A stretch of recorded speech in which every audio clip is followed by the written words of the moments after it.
Things are gonna get crazy.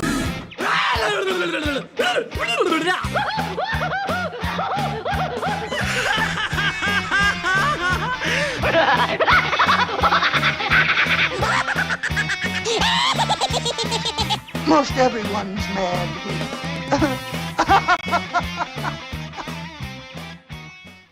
Well, what's happening, ladies and gentlemen, and welcome to another exciting round of AniMat's Crazy Cartoon Cast. I hope you are all hyped up, because I certainly am, and because it is post-Halloween.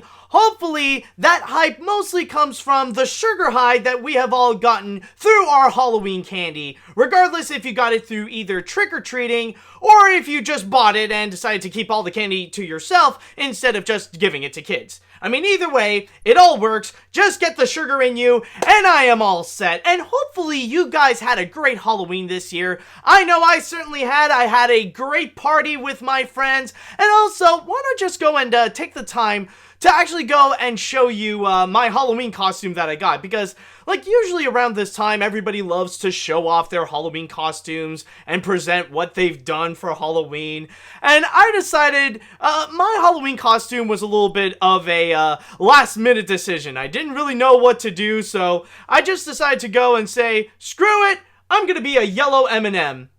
That's basically my costume right over here. I decided why not just get myself an inflatable M&M costume and just go from there and see what happens.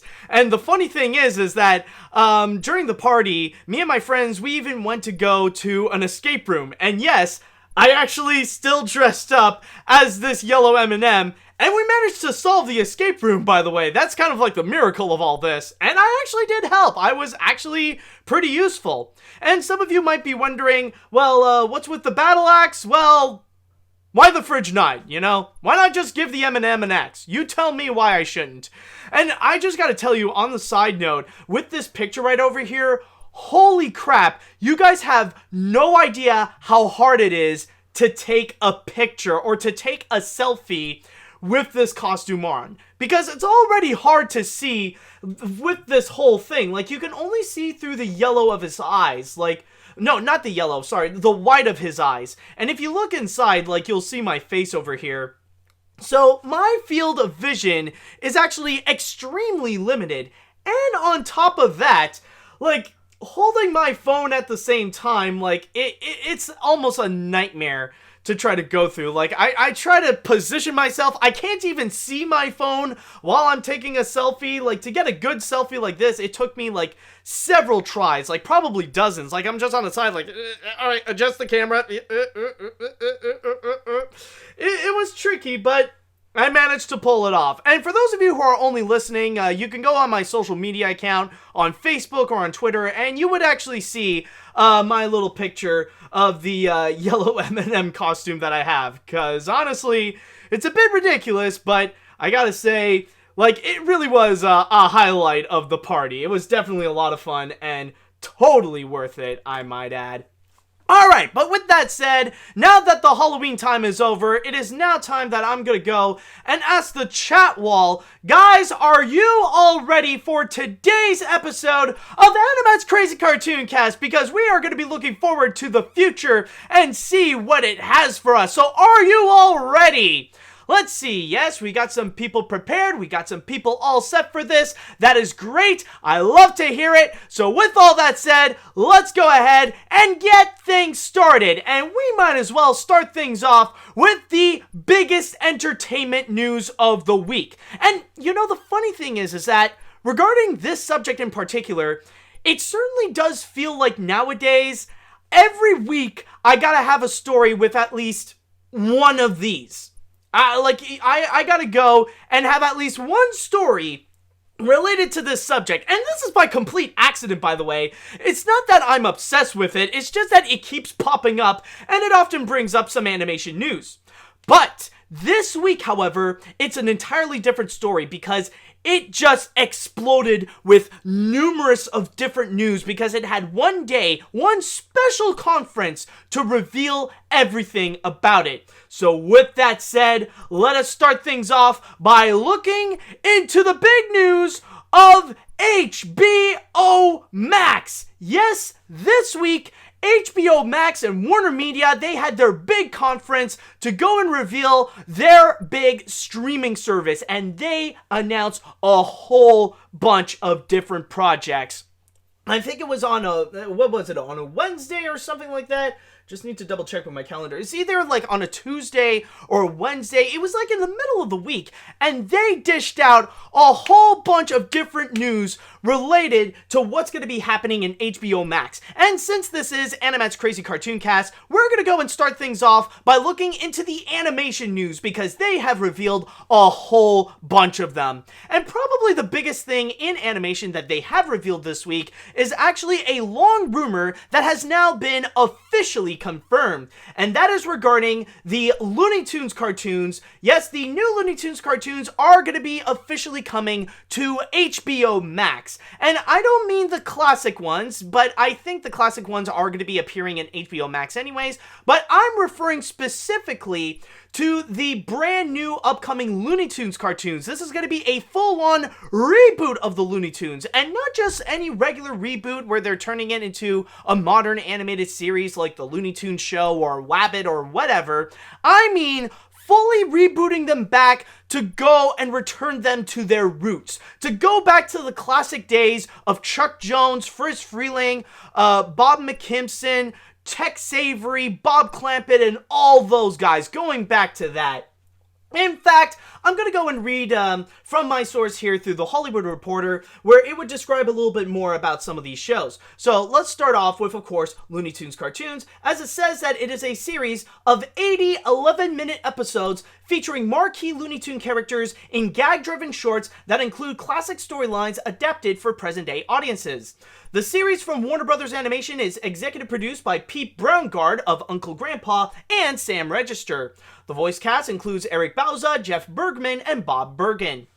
Next up, we got a full-on reboot of the Hanna-Barbera characters. Yes, they're not just going to be coming back on the big screen, but they're also returning to the small screen as well in a new series called Jellystone, which features Hanna-Barbera characters including Yogi Bear, Boo Boo, Augie Doggy, Doggy Daddy, Jabberjaw, Captain Caveman, and a host of others living in the town of Jellystone, where they can't help but make trouble for one another.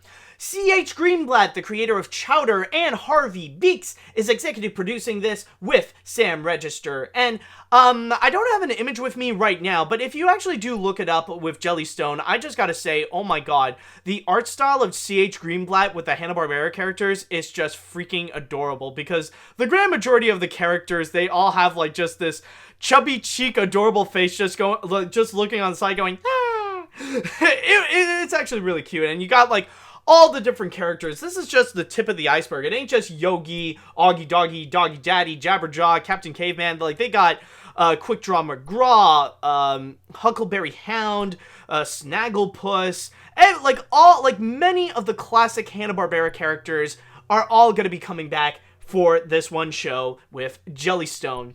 So, almost like, basically a modern version of Yo Yogi in a way, except less 90s. Anyways, let's get back to the next, shows that we got. And actually, the following ones that we have is actually going to be from Cartoon Network, believe it or not.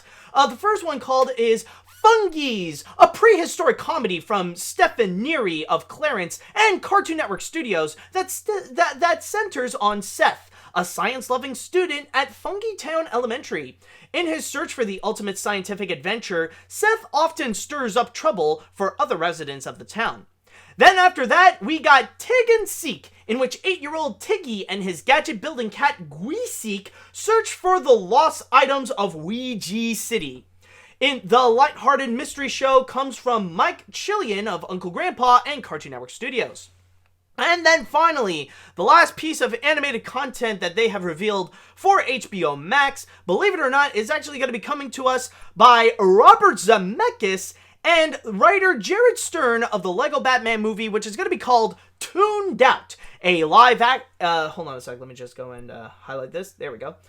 Tuned Out, a live-action and animated hybrid centered on Mac, who starts seeing cartoon characters in his everyday life. But they're not just there for laughs, they're helping Mac get through a rough patch in his life. Which, I don't know about you, but didn't Cartoon Network do something like this? Or I don't know, maybe it's just me, but oh well. Anyways, let's go and continue on with some of the other elements that has been revealed. Because you gotta keep in mind, though, this is just the tip of the iceberg when it comes to what they have revealed for HBO Max. There is so much more. I got another source here from Variety, and it explains a little bit more about what's gonna be coming up. I just need to find the right... okay, yeah, it's right over here. Because it's not just those animated projects that they have revealed. They have also revealed that there is going to be a prequel to Game of Thrones called House of the Dragons. They have also revealed there's going to be new shows coming from celebrities like Elizabeth Banks, Issa Rae, Mindy Kaling. There's going to be 2 more DC shows that are going to be coming to HBO Max, yes. First one is going to be called Strange Adventures, and a series that's going to be based on Green Lantern. Then we also got a Ridley Scott sci-fi series called Raised by Wolves. We got some specials from Conan O'Brien.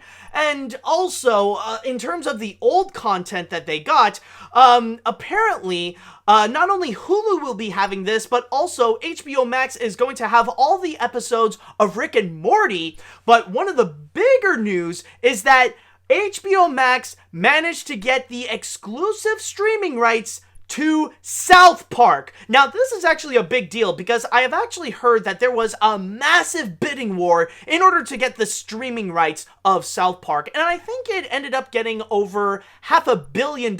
And yes, I said that correctly, over $500 million. And it seems that HBO Max seems to be the winner here, and now they managed to get the rights of South Park. And on top of that, this also includes around 1,800 movies that are going to be available, and they highly prominently displayed Joker, which is the latest big movie that's currently in theaters right now. And from there, they have revealed that Joker is also going to be available on HBO Max when it shall be launched. And from there, there's just so much more that they went on and revealed, and from there, they have also revealed when it's going to be coming out, not necessarily specifically, but we are getting closer to a release date. They managed to say that it will be coming out in May 2020 at the price of $14.99 a month. Yes, you heard it right. $14.99 a month, and you pretty much get the entirety of HBO Max. But on a side note, they have also stated that for those of you who are currently registered or subscribed to HBO Now, then you guys are going to directly get an upgrade to HBO Max for free. And by the way, those are only the things that they have announced. You gotta remember some of the things that they have revealed in the past regarding what's also gonna be available to HBO Max, because looking a little bit more onto my source here in Variety, they stated that there's like plenty of other shows and movies that are going to be available just on HBO Max. They got the whole library of Sesame Street, of Friends, of Big Bang Theory, Pretty Little Liars, The West Wing. They got all the Studio Ghibli films. They got both old and new episodes of The Boondocks, which by the way made John Witherspoon rest in peace. And then they also mentioned like all the DC movies that we're getting, all the Lord of the Rings movies, all the Matrix movies, and just so much more. And I think from there, like this week, it shows that HBO Max is a true contender to the streaming service wars. Like now, they just unleashed their full arsenal. They fully displayed what they are going to present.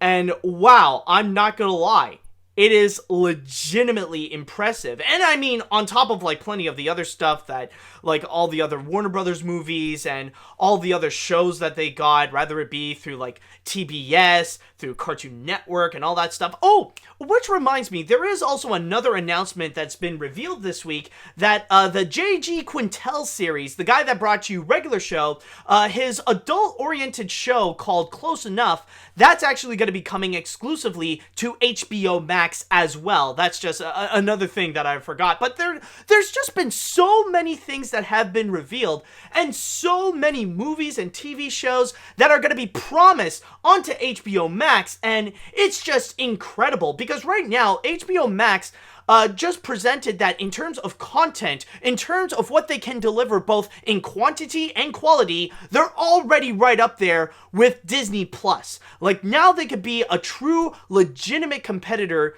and like can fully enter in. Like, when you're gonna go and be subscribed to HBO Max, you're gonna get more than plenty of content. A lot of classic shows, a lot of classic movies, a lot of things that people already love and already have a massively prominent fan base.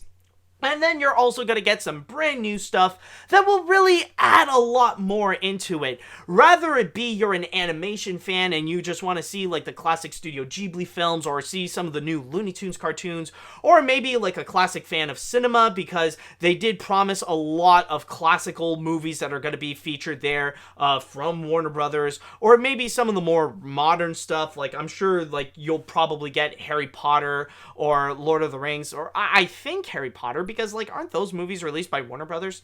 But you'll get so much out of this.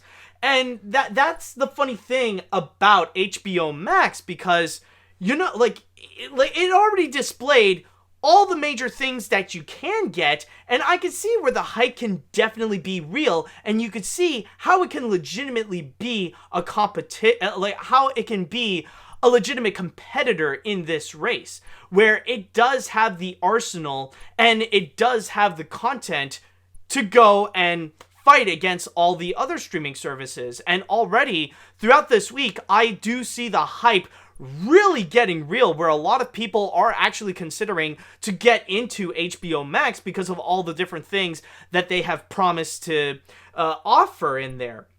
So honestly, yeah, I think it really did get a good leg up in the competition. And in terms of the conference, I'm sure it is a major hit. And I wouldn't be surprised by May 2020, it's going to be a massive event when HBO Max is going to be released and everybody's going to be consuming whatever content is going to be there. But, and this is a big but, there is one flaw with this. Like, throughout all this, despite all the amazing content, despite all the announcements, there is one Achilles heel in terms of HBO Max. One thing that I could see this potentially be the downfall of the streaming service. That if the case be that in the future HBO Max is going to fail, then we can only pinpoint to one problem. And that is the price. $14.99 a month. Now, really think about it. Now, I know that technically $14.99 a month for this streaming service, that is actually pretty reasonable. I mean, all the content that you can get, all the Warner Brothers content, their entire library of classic TV shows and movies, and a bunch of new stuff as well, just $14.99 a month, that actually does sound very reasonable. It does sound pretty legit and understandable. However, it is in the context of a streaming service. When entering upon the streaming wars, that's when it becomes a legitimate problem. Because let's go and take a look at some of the other streaming services in comparison and see how $14.99 can actually be problematic. First off, I think in my source here, Variety, they did mention a little bit of some of the prices. Yes, okay, yeah. Here's the thing now. Like, you got Netflix. Netflix, for example, apparently they got a standard package, and it goes for $12.99 a month. Now, $12.99 a month, I know that there are some people that did complain that it's pretty expensive, especially when they used to charge a lot less before. But it is still relatively cheaper than HBO Max. And then you got Disney Plus, which I already stated that, like, now both of these streaming services, they're pretty much on the same level. They offer the same amount of content, both quality and quantity. They're on the same level right now. However, what puts Disney Plus on the edge compared to HBO Max is that it is less than half the cost. $7.99, no, not $7.99, $6.99 per month. or you can go into an annual fee, which is $70 a month. So $7 is relatively cheaper for what's essentially the same kind of product. I mean, yeah, sure, the brands are essentially different, but you do get a lot, like, you do get so much more for your money's worth. Like, already just less than half than HBO Max.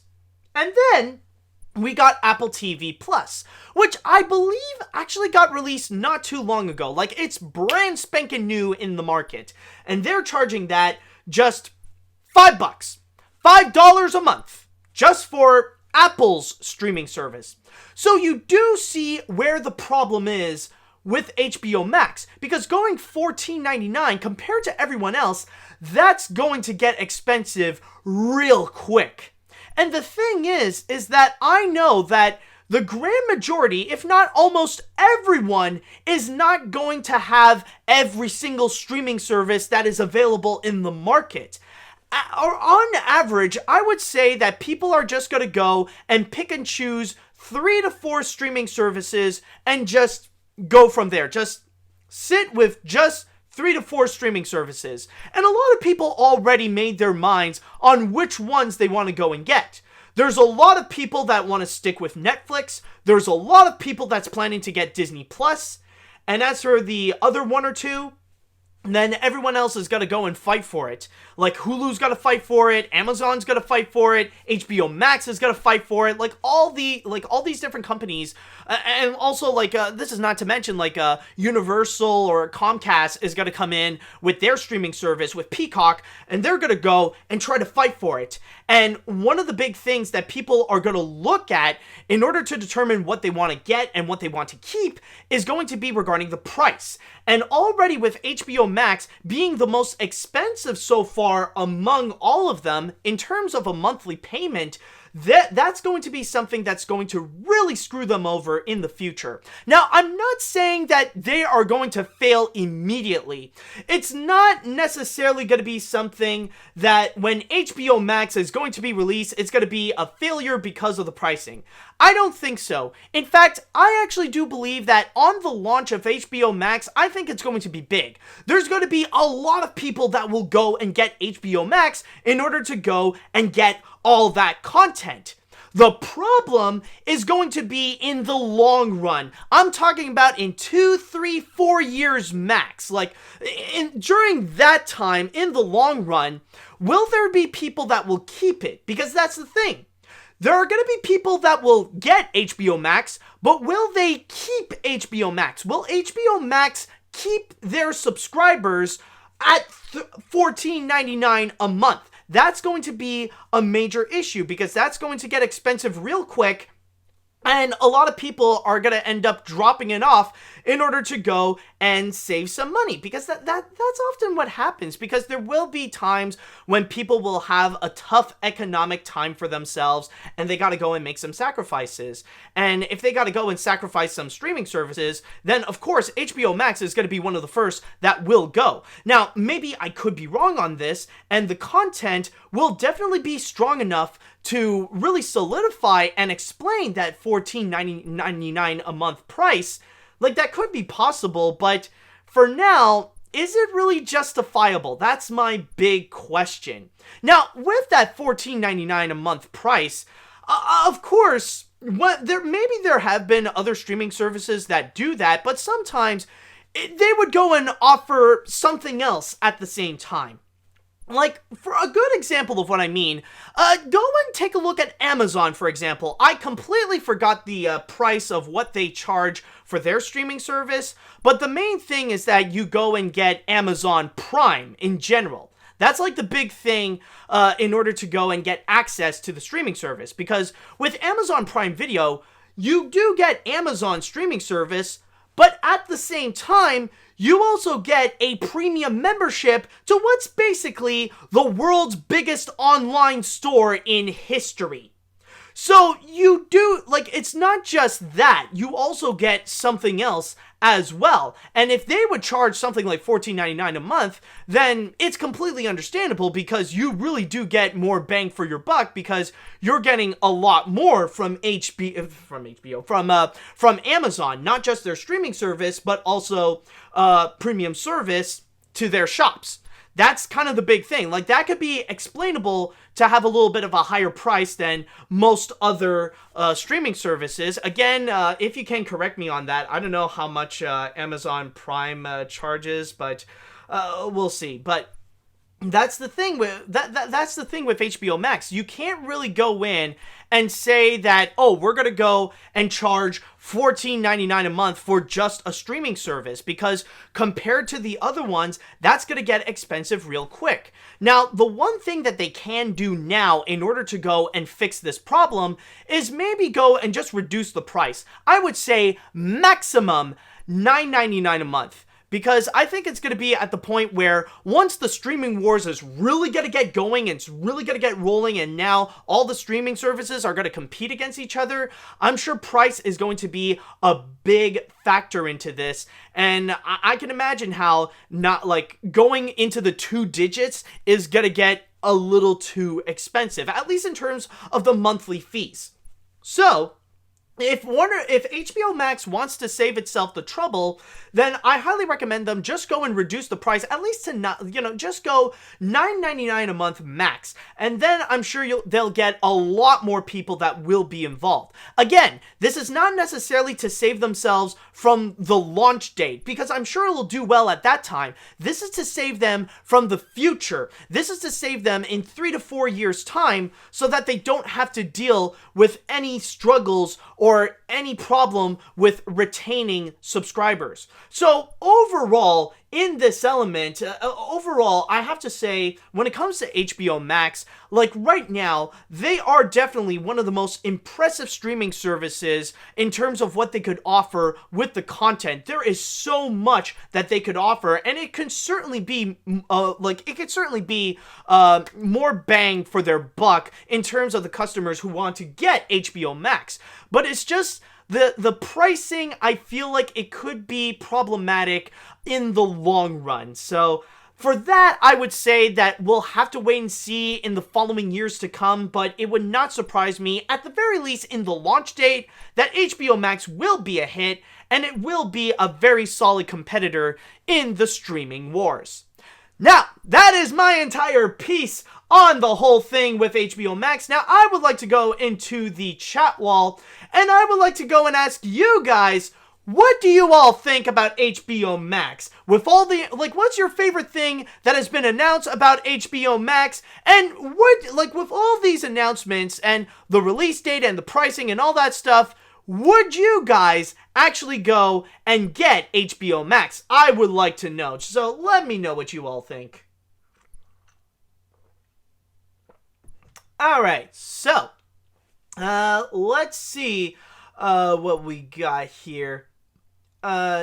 Darn, I'm really torn when it comes to streaming services. Currently, I still have cable and Netflix, but then there's the Animaniacs reboot for Hulu, Paws of Destiny for Amazon Prime, Monsters at Work for Disney Plus, some documentaries my mom might be interested on Curiosity Stream, I've never heard of that one, and now HBO Max has brand new versions of Warner Brothers cartoons. If I choose all, then there goes my life savings. Also, Netflix is probably going to have a big struggle in this competition. I'm not gonna lie, yes and no. Honestly, I feel like it's in a position that they're gonna struggle a bit, but I'm sure they could still maintain with their own content. They still got some very strong exclusive content to still keep them going.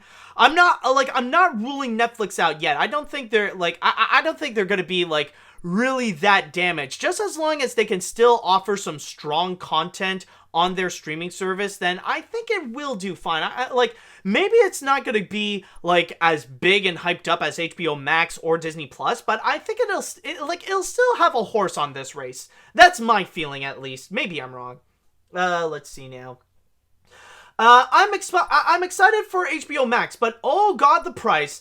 I'd take the yearly price of either Netflix or Disney Plus over HBO Max.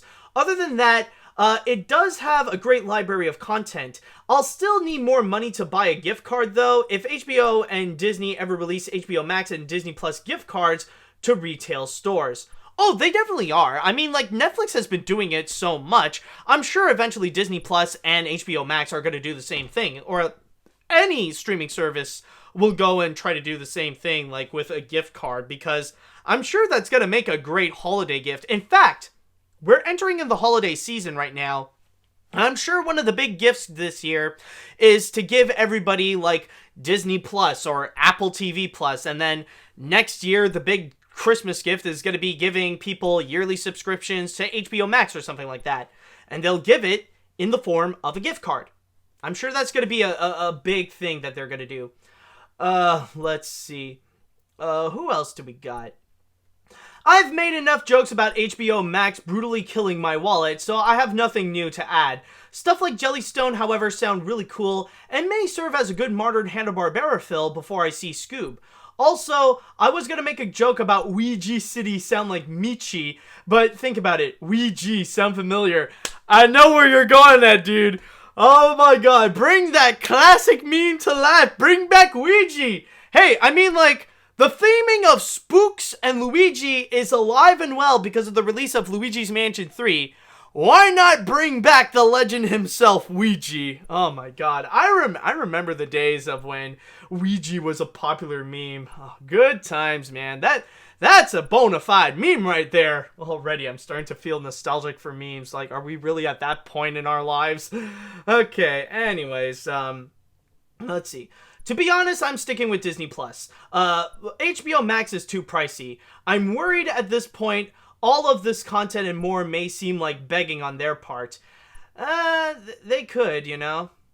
Let's see. Oh, there's somewhere here. Someone says $7.50 for the HBO half, $7.50 for the Max half. A win-win scenario, am I right? Oh yeah, just split. Yeah, just split the two.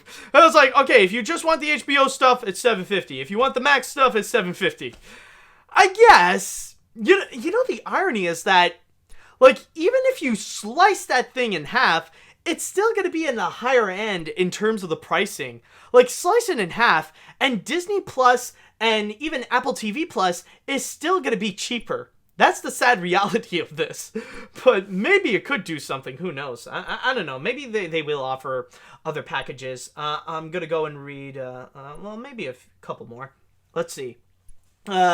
Holy smokes! HBO Max has a lot of cool content, but the price seems pretty hefty.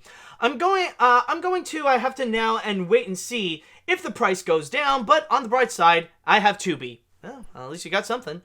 Alright, final comment now before we move on to our next thing. Boy, am I hyped for the Max, for the Looney Tunes. I can't wait to see Bugs, Daffy, Lola, Granny, and all those people. Very nice that HBO is getting the rights to so much stuff for movies and shows. Just so much to choose from. Also, AniMat, which show are you excited for HBO Max, or at least to be on the streaming service? Boondocks, South Park, Friends, Looney Tunes, any? Also, you said something about rest in peace about John Witherspoon. Yes. Yeah. For those of you who haven't heard, John Witherspoon, who is the voice of Granddad in the Boondocks, has unfortunately passed away this week. So that's why I'm paying my respects. But, that is a very good question in terms of which content I would be excited the most.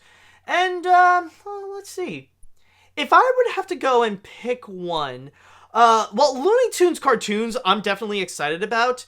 I am very curious to know about the Boondocks, or at least the new series of the Boondocks. Like, maybe I'll wait to see what the reviews would say about it, but I am pretty curious onto that one. Other than that, yeah, I would say those are the ones that I would be the most hyped up for, is the new Looney Tunes cartoons, maybe Jellystone as well, maybe Jellystone also. Yeah, Looney Tunes, Jellystone, and, what did I say? Oh yeah, Boondocks. Okay, that's pretty much, what I would have to say. Oh, wait a minute. Someone has an interesting comment that I just noticed. Just need to find where for art thou. Crap, where the fridge are you?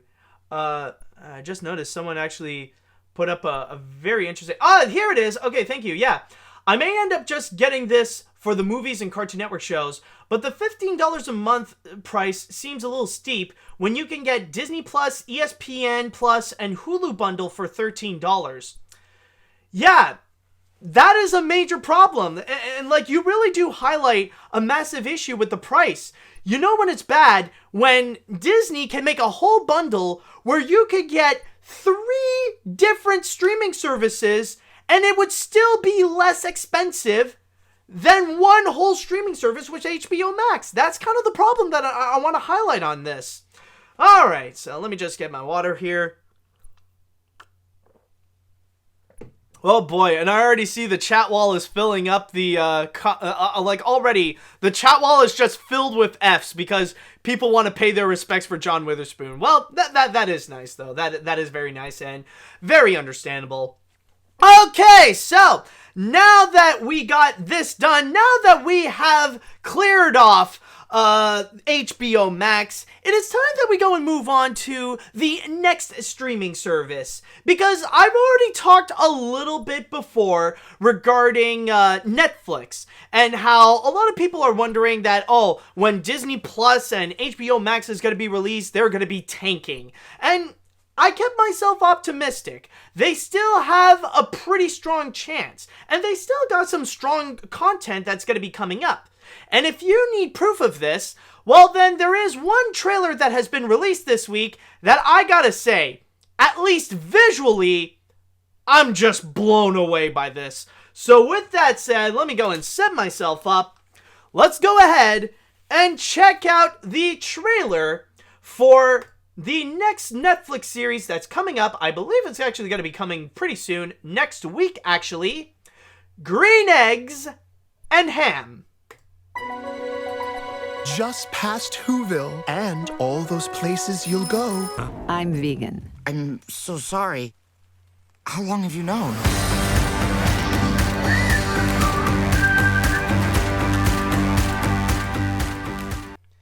Yes, folks, that was Green Eggs and Ham, of course, based on the classic Dr. Seuss story, which is now turned into a full-on hand-drawn animated series that's going to be coming for Netflix. So let me just go and set this up. There we go.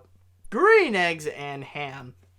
And honestly, I just gotta say, the first thing that I want to comment regarding Green Eggs and Ham, like the first thing that I thought of when I saw this trailer is just, oh my god, I don't know if it should be as well animated as this is, because this animation, it's not just good, it is godforsaken beautiful.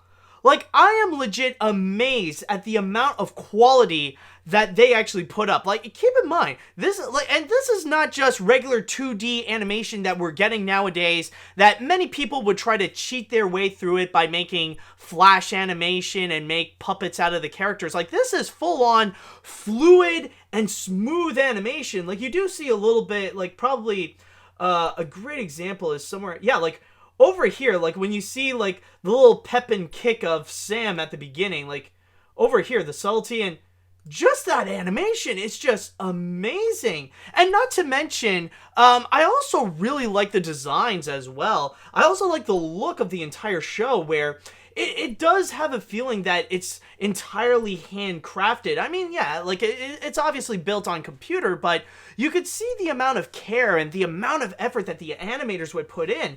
And, like, you do see a bit of a hint of, like, that Dr. Seuss style. Like, let's just go and get a better look at the characters. Like, yeah, like, in a way you could say it's more of a cutesier look, but you could still see a bit of that classic Seuss style that is integrated, so it's a little bit more of a modernized look into it. I mean, like, we have seen that often happening, especially with the Illumination movies, where they try to get their own little, like, they try to do their own little spin on the Dr. Seuss style, and we've seen that with Lorax and the Grinch.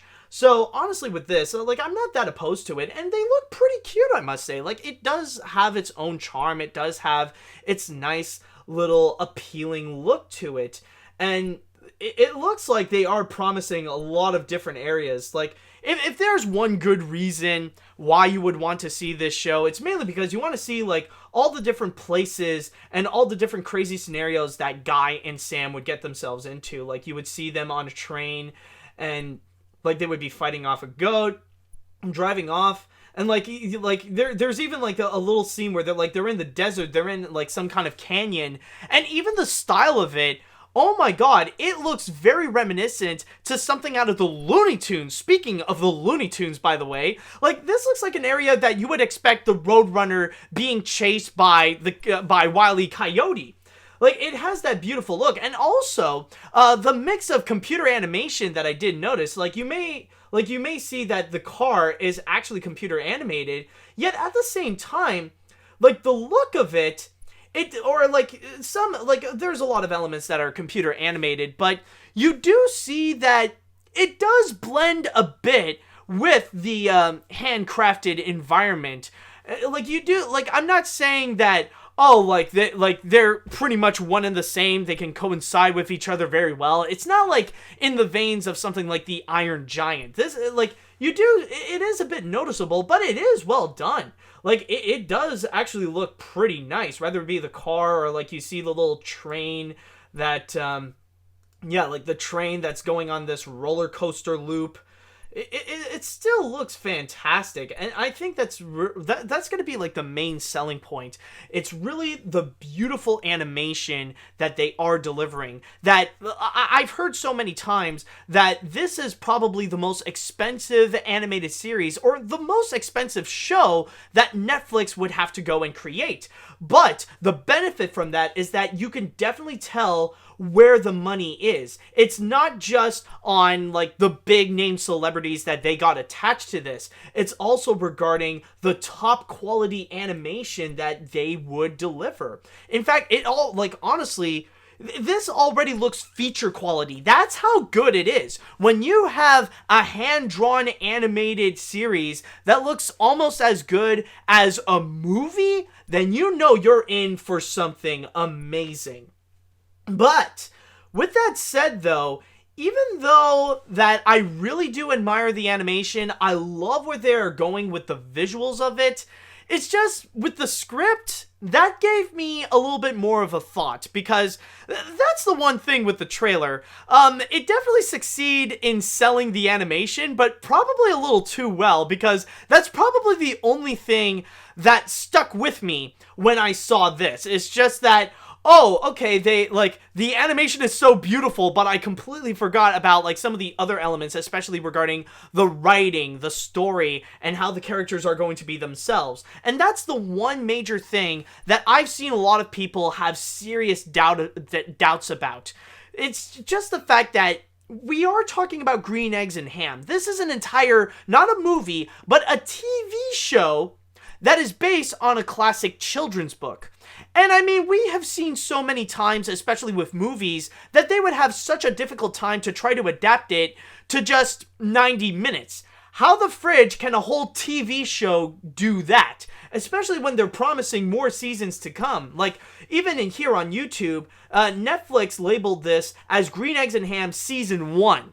So how can you really go and expand upon the adventures of Guy and Sam? Like, are you going to be reusing the same kind of story, the same kind of shtick over and over again, with Sam trying to force feed Guy green eggs and ham? Now, I know I did read that there is a bit of, like, this environmentalist adventure that they're also doing at the same time. But I don't know, that's probably the one thing that I feel like I would have my most doubts upon. Like, sure, like, if I'm gonna watch this, I know for a fact that I'm gonna get into a visual treat. I'm gonna get into something that is beautifully visually crafted, where the true stars of this is not necessarily the cast, but rather the animators who put in so much time and effort to create such a fantastic looking series. But in terms of the story, in terms of how the characters are going to be, is that going to deliver? And honestly, in that trailer, it doesn't necessarily tell me all that much. I mean, yeah, it does tell me a little bit about who Guy and Sam is. Like, you got the pessimistic realist with Guy, and then you got Sam, who's like the adventurous, optimistic go-getter. It's like, all right, let's go and do this. We're gonna have some fun. You know, basically a more, like, Sam is basically more of a SpongeBob type of character. I think that's the best way to put it.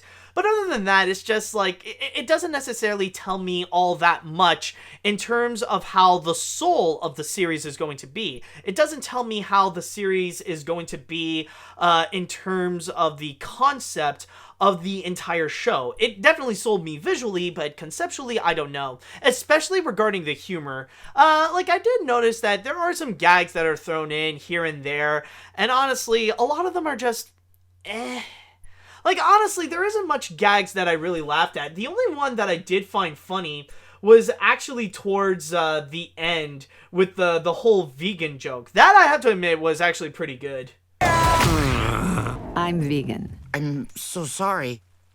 How long have you known? Like, okay, that I have to admit is actually pretty cute. That's a pretty funny joke, because I'll be honest, I am one of those people that would actually react that way when I did hear someone that like they are vegan. But okay, so like that's the one funny gag that they have, but that's also the problem. That's the one funny gag that they have. Compared to everything else, there isn't, like, they didn't really offer that much. So honestly, overall, I guess when it comes to Green Eggs and Ham, it is more of a wait and see kind of thing. Like, maybe it's gonna be a pretty solid show. Like, I know it's gonna be visually beautiful, but is it gonna be enough to really get this show going? How long is the, like, imagine the scenario that the visuals are gonna be amazing, but the script isn't offering much. Like, is good animation going to be enough to really move this forward? Is it going to be enough to really make this a solid series? And that, honestly, I don't know. After the years of reviewing I've been doing, and all the movies that I've seen where they have incredible animation but a very poor script, it's just something that I feel doubtful about. So honestly, overall, with Green Eggs and Ham, I feel like it's going to be a bit of a wait and see kind of thing with how the show is going to go. But we are not going to wait for that long, however, considering that it will be released next week on November 8th. So with all that said, I would like to go into the chat wall, and I would like to go and ask you guys, what do you all think about this Green Eggs and Ham trailer? Did you guys actually like it? Do you think this is going to be a show you're going to watch? Or are you guys a lot more doubtful than anything? Like, actually, here's a better comparison. How do you feel about this? Do you feel more like Guy? Are you more pessimistic? You think the show isn't going to really offer that much? Or are you more like Sam, and you're really hopeful, you're really optimistic about this? Let me know what you all think about this. Also, let me get my water. Much better. Okay. Let's see now.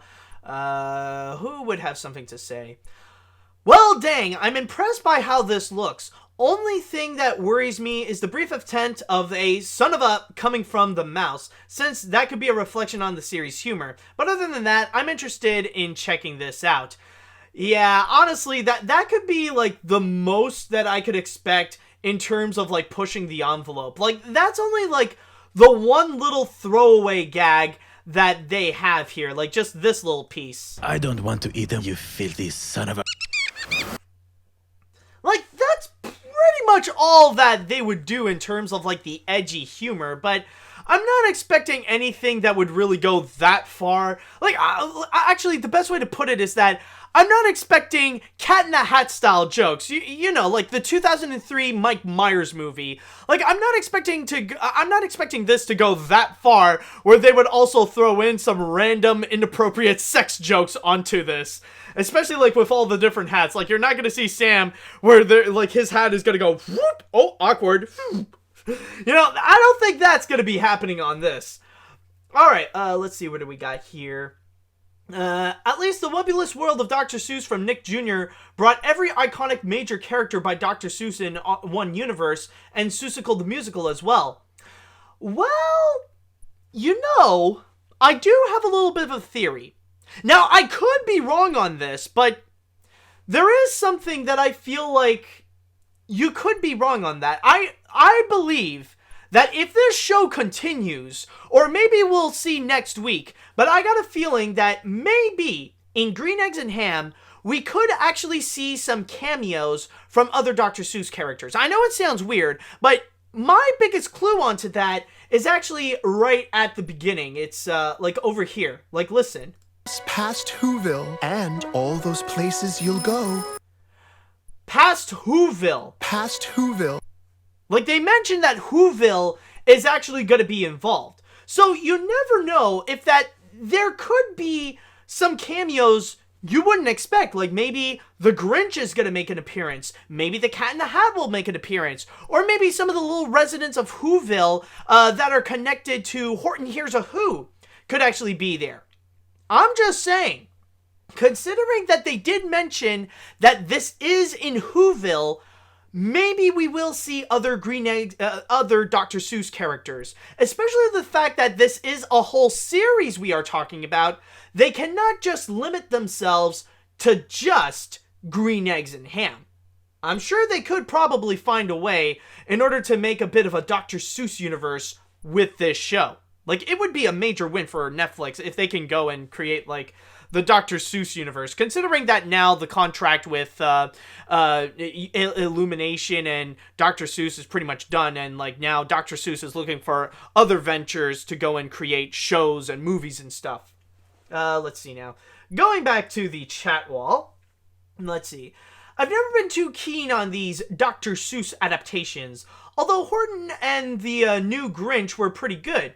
But my god, the animation is absolutely amazing. The visuals are extremely reminiscent to films like Curious George, and it could be very well the best looking Dr. Seuss adaptation yet. Hopefully, it won't be the case. It won't be the case of style over substance. But for now, I'll accept the majesty of Hank Pym teaming up with Julian from Ice Age to find the ultimate breakfast. Yeah, honestly, you do have a good point. I think you did describe best with what I'm trying to say. That's the worst case scenario that I am imagining with this Green Eggs and Ham series. I'm just worried if this is a case of style over substance, and I really do hope that it's not that. And in terms of being this being the best looking Dr. Seuss adaptation thing, maybe, I think you could, honestly, because so far, like the previous title holder, I would say it was The Lorax. Say what you will about the movie, but you gotta give it credit that the animation is absolutely beautiful. But maybe this could actually have a leg up in that little competition there. You do have a good point. Okay, anyways, let's see what else do we got. Ooh, excuse me. Okay, there we go. Now, let's see. This show looks fun. I agree with you, Matt, that the animation looks nice, and never have I thought it would be a show based on Green Eggs and Ham. And like some of the humor in this trailer, as it is decent, Sam is reminding me of Wonder from Wonder Over Yonder. It has been difficult for me, to make an adaptation of Dr. Seuss. I think this could be it, but we just have to wait and see. Maybe in the show we could finally find out what the Green Eggs and Ham came from. Oh, yeah, definitely. You could have a good point. And actually, like, it just clicked on me that, oh my god, wait a minute. In terms of the best looking, like, Dr. Seuss adaptations, we cannot forget of some of the classic ones. Like Chuck Jones's How the Grinch Stole Christmas. There is that one too. Like, we cannot, like, maybe this one could be like the best the best looking modern adaptation, but we cannot forget about the classics as well. It was something that just popped in my head. All right, let's see now. Who else do we got? I'm actually really excited for this, though I think it's mainly from nostalgia from the books and the Reader Rabbit computer games. Oh, yeah, it could be that as well. Definitely. Let's see. Who else do we got here? This trailer looks very cool. You could watch it in a pool. The 2D... you could watch it in a pool. The 2D is fluid, that's the fact, and won't cost as much as HBO Max. Someone tried to pull off a little Dr. Seuss here, I see. Alright, I'll read one more comment before we jump on to the next one. The animation on Green Eggs and Ham looks good enough to fit right amongst the Disney classics. It makes me wonder why Disney never decided to make a movie based on any of the Dr. Seuss works. Well, they almost did with the Gremlins, but anyways, let's see. The only thing I'm baffled about this trailer is the vegan line. I've been told time and time again that Green Eggs and Ham was vegan, or perhaps was just covered with green mold or food coloring. Also, perhaps GEA is only the season 1 title, and season 2 will be completely different title and storyline. I don't know. We'll have to wait and see on that. You could be right, but we'll see. Okay, so now that we are done with Green Eggs and Ham, now that we've had our fill of Green Eggs and Ham, it is now time that we are going to jump onto the next story. Now, I know that these announcements and these trailers and these things are actually pretty cool with the streaming service. Yeah, it's awesome with what Netflix and what HBO Max has to offer, but there is one thing that actually was announced yesterday that got a lot of people hyped up and go ballistically insane. And even the chat wall couldn't even contain themselves in terms of what the announcement is. Like, they are just hyped up for me to just even talk about it. That's how crazy people have been about this news.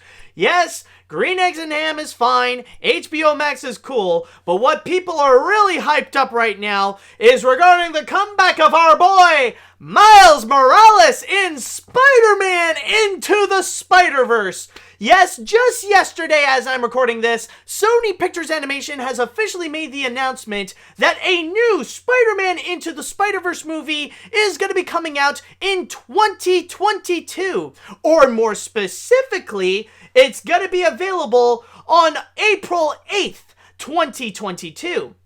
Now, that seems to be the only announcement that they have revealed so far. And a lot of people have speculated that, of course, it is going to be the sequel to Into the Spider-Verse. Technically, I'll just say that they didn't necessarily specify that it is the sequel to Spider-Man Into the Spider-Verse. They just said that it's going to be another one of the franchise. But for now, let's just say that it is indeed Spider-Man Into the Spider-Verse 2. Now, as I've stated, that seems to be the only thing that they have revealed. They didn't mention about who would be involved, they didn't mention a title, they didn't really go into much specifics about what is going on regarding this next Spider-Verse movie.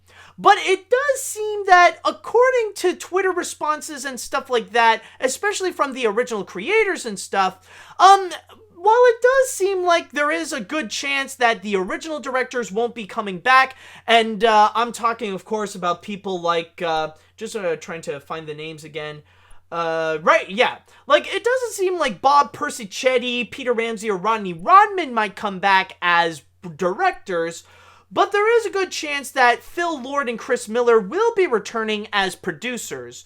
Writing-wise, I don't know, because they didn't necessarily specify anything, but I would say that in terms of the people involved, there is a good chance that Lord and Miller will be coming back, and that's all we know for now.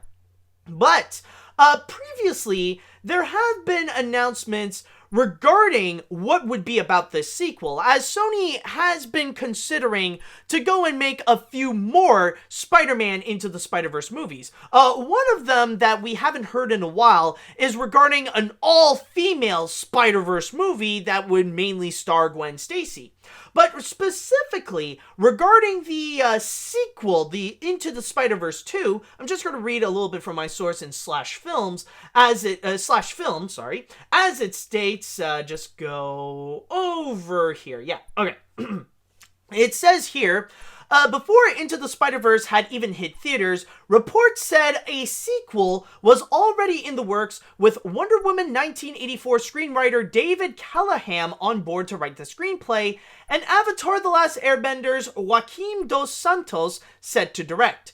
The sequel was said to focus on Miles Morales and Gwen Stacy's budding romance, which was a thread from Lord's original script that ultimately didn't fit in Into the Spider-Verse. So it's a little element that was originally meant for the first movie, but they decided that, you know what, let's go and save all that in the second movie.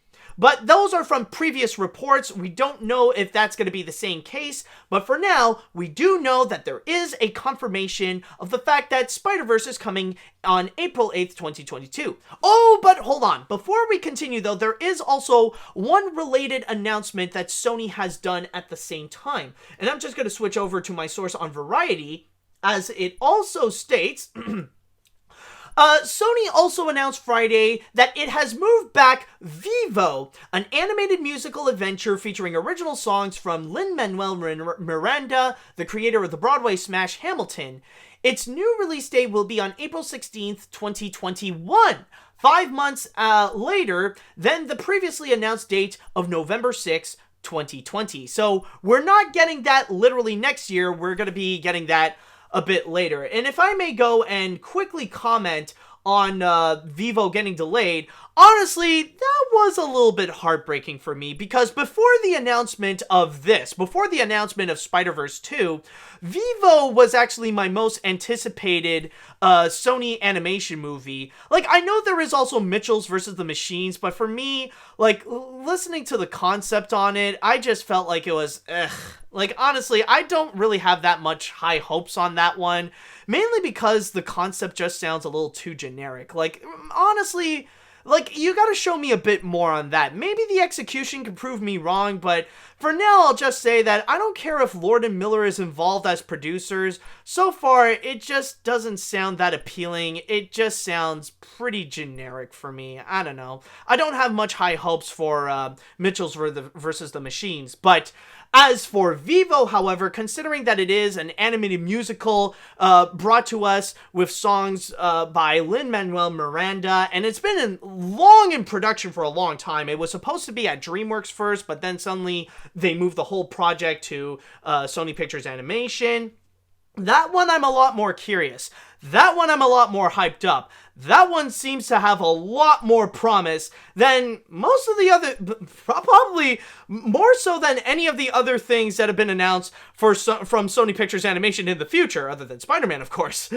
So, honestly, it is a bit disappointing that they have to delay it a little bit, but at least it's not fully canceled. It's not fully shelved, and at least it does have more time for polishing. At least it has more time to go and, like, prepare itself. So, at least there is that, but it does suck that, oh man, I really want Vivo. Like, that thing I'm a little bit more excited about, so that is a little bit disappointed that it has been delayed a bit, but hey, at least we're still getting it. At least it's still gonna be a thing, so I am hoping for the best for that one.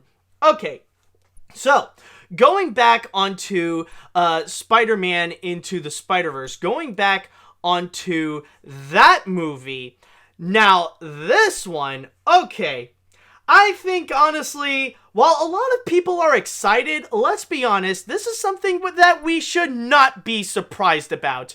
So I think we are at the point where Sony would have no choice but to make a sequel to Spider-Man Into the Spider-Verse. Especially if they want to do everything they can in order to avoid Disney from selling the film rights onto Disney, then yeah, they gotta do a Spider-Verse sequel ASAP. In fact, it would be an absolutely ridiculous and probably a bit of a stupid decision if Sony does not at this point.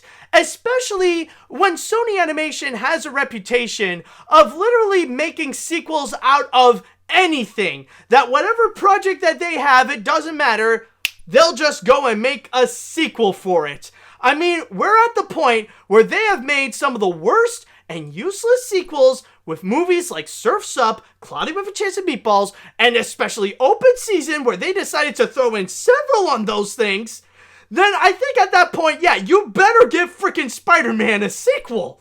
You better do more of those, man. There is no excuse at this point. Now, I know that technically they didn't make a sequel to all their movies. I mean, we have yet to receive a sequel to the Emoji Movie, and as much as Sony would like to brag about the fact that they made money out of the Emoji Movie, you know for a fact that they ain't doing it again. Like, you know that the whole internet is just there like, come on, Sony, we're waiting. You want to do another? Come on. We'll be ready for you.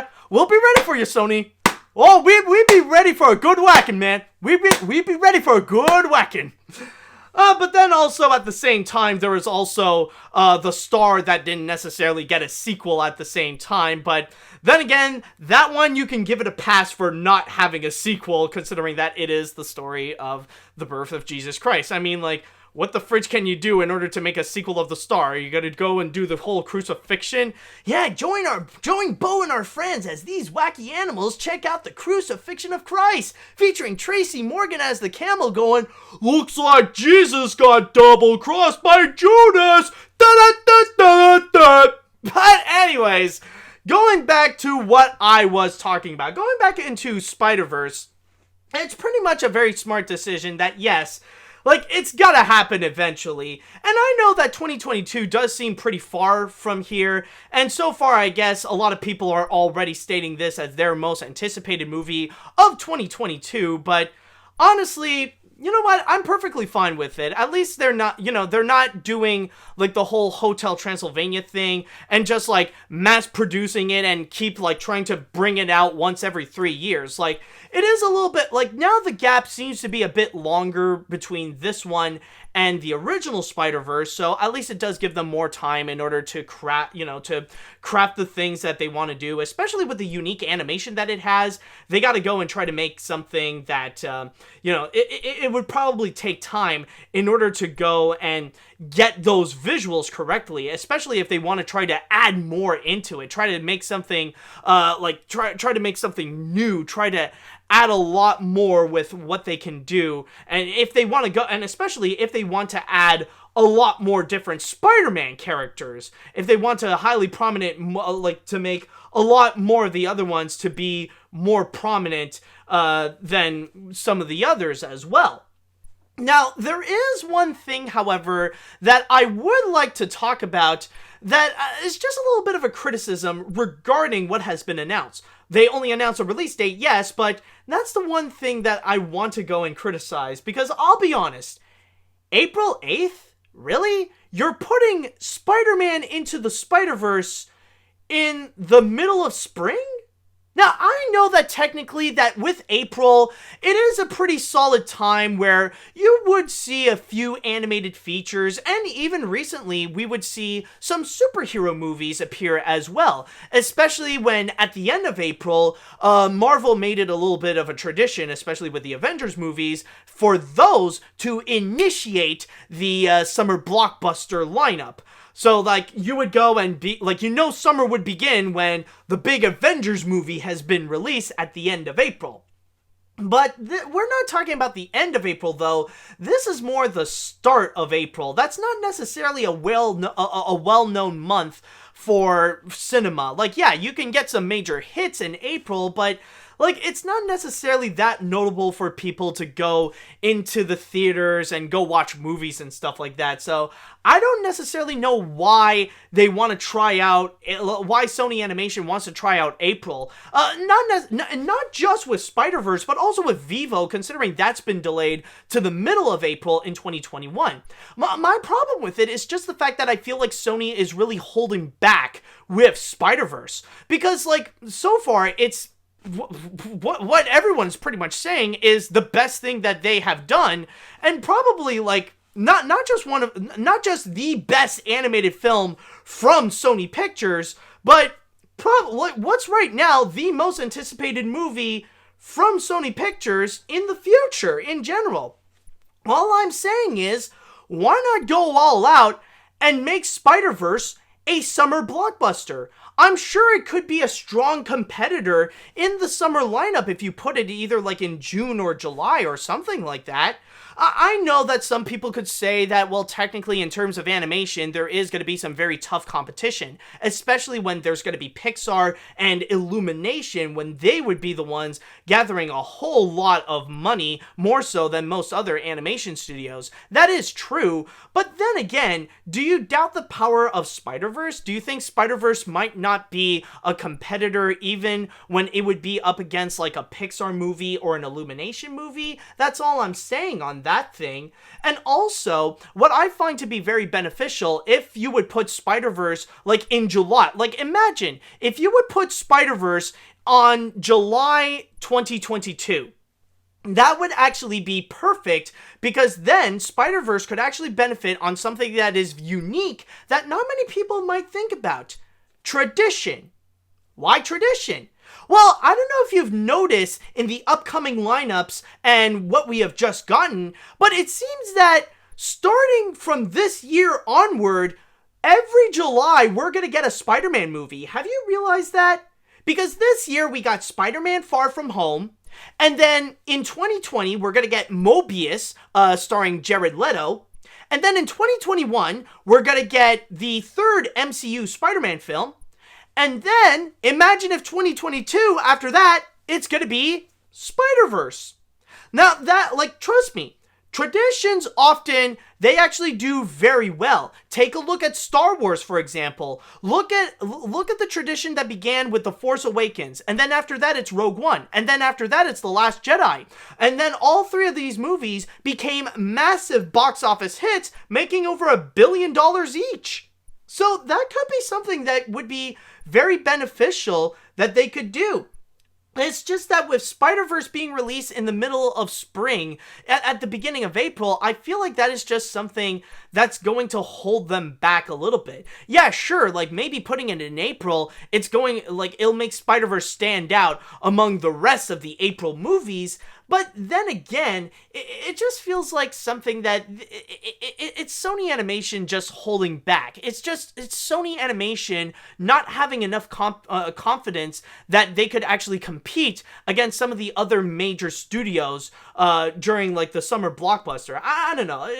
Maybe it is me, but I feel like they definitely are holding back. Now, I know that technically when it comes to Spider-Verse, it's not necessarily that big at the box office. In fact, many people have stated, and this is actually a fact, that Spider-Man Into the Spider-Verse is actually, how can I put this?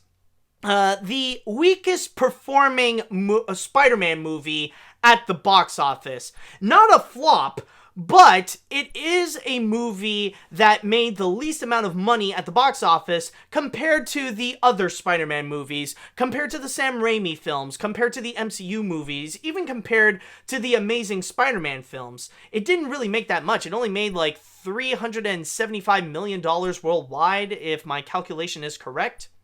But you never know, considering with the massive hype that's going on right now, and, well, actually, then again, you never know if in the future, maybe the hype of Spider-Verse could actually die down. I know a lot of people are highly excited, but you never know if in 2022 people will get sick and tired of people talking about Spider-Man Into the Spider-Verse. A little bit like what happened with the Lego Movie this year, where the Lego Movie, it used to be just like Spider-Man Into the Spider-Verse, where people were freaking out and calling it the best animated feature ever, and then by the time the sequel came in, nobody cares about it anymore, and not many people consider it that good, or they don't consider it as good as they used to highly praise it before.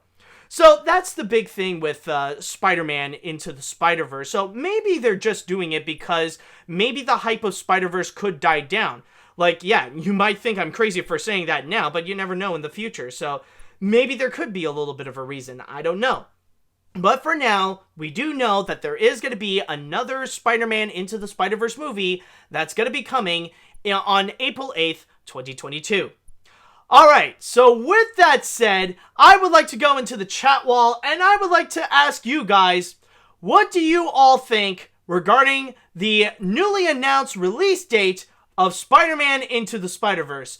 Is it going to be something that you guys think that you'll be checking out. Are you guys excited for this? Are you guys actually doubtful? Are you not with the majority and not like Spider-Man Into the Spider-Verse as much as others? Whatever your comments are, let me know what you think.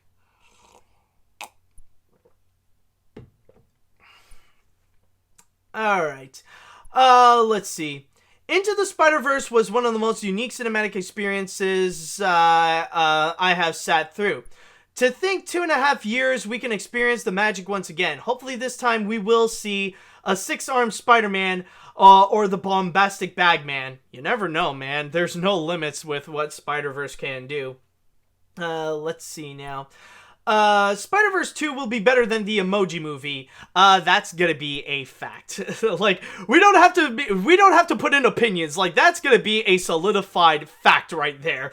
Anyways, I love the first Spider-Verse movie, and I don't expect the sequel to be any different either. I also think that it is the best film from Sony Pictures Animation to date.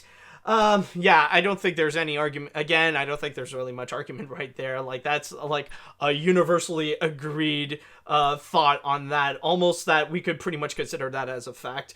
Anyways, with it being released in 2022, I can't wait to see the continuation of Miles Morales' story as Spider-Man. Yeah, definitely. Same here. And also, you know, one thing that I will say, actually on a side note, is that if this is actually true, if they're still sticking to what they're talking about with what the plot could be regarding going more into the relationship between Miles and Gwen, honestly, I would like that, because that's actually one thing that I felt like was a bit missing from Spider-Man Into the Spider-Verse, is that there are some characters where I feel like they're not as fleshed out as they should be. I know it sounds weird, but I do feel like they don't really bring out as much of their potential, at least in terms of character-wise, because a lot of them do feel, because no offense, but honestly, I do really feel like a lot of them, like Spider-Man Noir, Penny Parker, and Spider-Ham, a lot of them feel more like gimmicks more so than they actually are legitimate characters.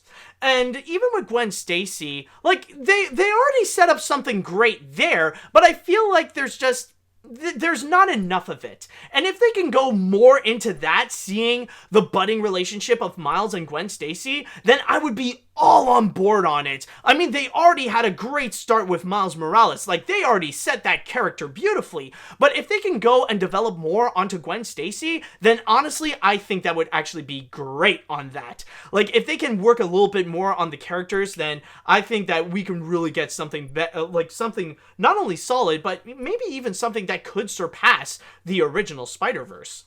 Let's see now. Where do we go? Who else would have something to say here? Like every other person in the chat wall, I am hyped for Spider-Verse. The chances of having people from Wonder Woman 1984 and Avatar The Last Airbender attached to the follow-up makes me even more hopeful. It sucks it won't be out until 2022, but I know how long it takes to produce an animated film. Until then, I wish the best for the production, and I'll be waiting for more beautiful animation, Spider-Gwen scenes, and another great soundtrack. Alright. That's nice. Yep, and I think it's safe to say that we all wish the best of luck to the people at Sony for working on this as well. Let's see now.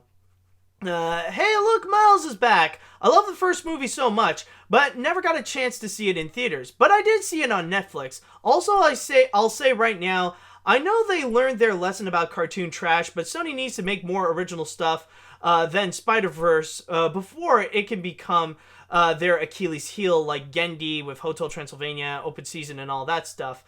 Because if Sony wants a good reputation, they have to at least make good original content too.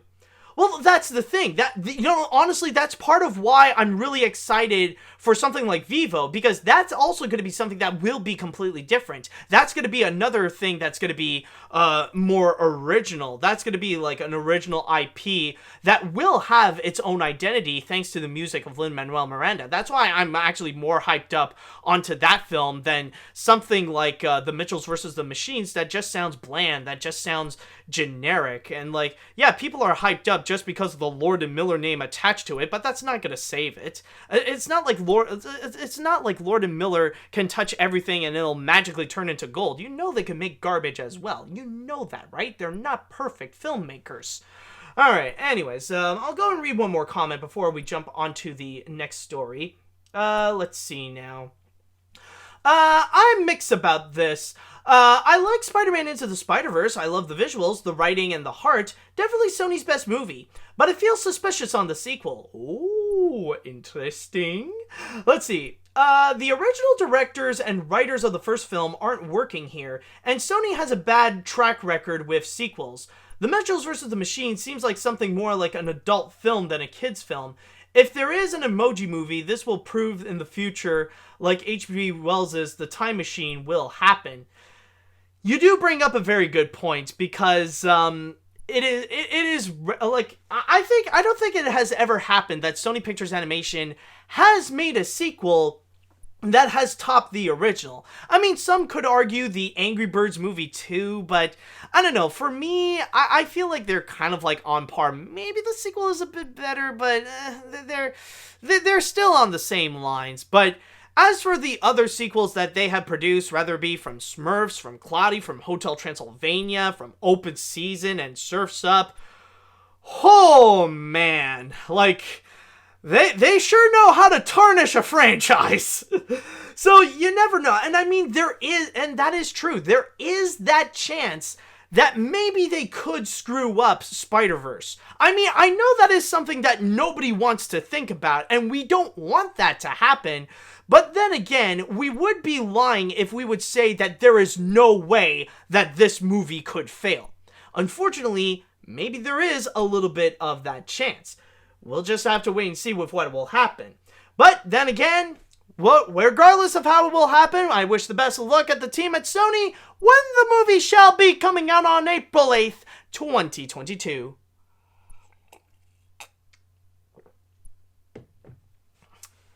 Okay, so with that said, let's go and jump onto the next story. And this one is a little bit of a bonus miscellaneous. I just want to get into this because I feel like it's going to be very interesting to talk about. Considering that now Halloween is over, yes, it is time that we shall get into the holiday spirit. Yes, it is time that we are going to get into Christmas.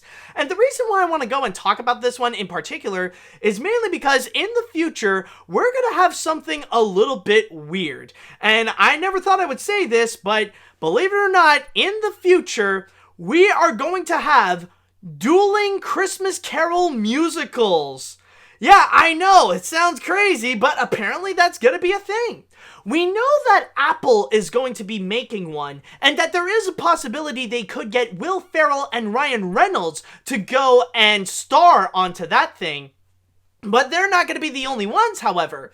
This week, it has been revealed that there's another company that wants to go and make a Christmas Carol musical, and that is going to be Disney. Yes, Disney has once again teamed up with Bill Condon in order to go and make a musical based on the Charles Dickens classic, A Christmas Carol. Apparently it has been reported that Bill Condon has already written a script for it and that he is going to be on board to go and direct the feature. And what is interesting to note, though, is that this is not going to be a straightforward adaptation. This is not just going to be the same Christmas Carol story with the with musical numbers attached to it. Apparently, this version is going to be focused more on Scrooge's ex-partner, Jacob Marley. So this version is going to be focusing a little bit more onto Jacob Marley and how he became a ghost and how he has to go see Scrooge and say, "You will be visited by 3 spirits," and all that kind of wacky stuff. But in fact, I think the movie itself for now is just going to be called Marley. Now, Bill Condon seems to be the only one that is actually fully attached to this. Of course, there is also the producers as well, like Dan Jinks, Greg Yolen, and Glenn Geller.